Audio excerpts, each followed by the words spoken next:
Divieto di riunioni in luogo pubblico. Il questore Vito Montaruli blocca la manifestazione in Piazza per la Libertà in programma domenica pomeriggio a partire dalle 14 a Vittorio Veneto. La decisione è stata presa in seguito al Comitato Provinciale per l'Ordine e la Sicurezza Pubblica che si è svolto ieri in prefettura.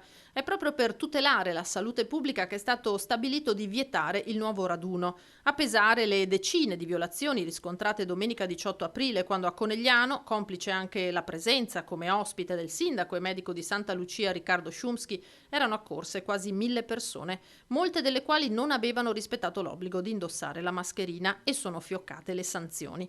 Non finisce qui. Domenica, per garantire che il divieto non venga infranto, è stato predisposto, sottolineano dalla questura, un idoneo servizio di ordine pubblico. La decisione di impedire il raduno è stata notificata oggi all'organizzatore Davis Bonaldo, che si è riservato di decidere cosa fare. Sto cercando una soluzione per riuscire a fare comunque la manifestazione, scrive sui social, accusando il questore di negare il diritto fondamentale a manifestare il proprio dissenso e addirittura ipotizzando un abuso d'ufficio.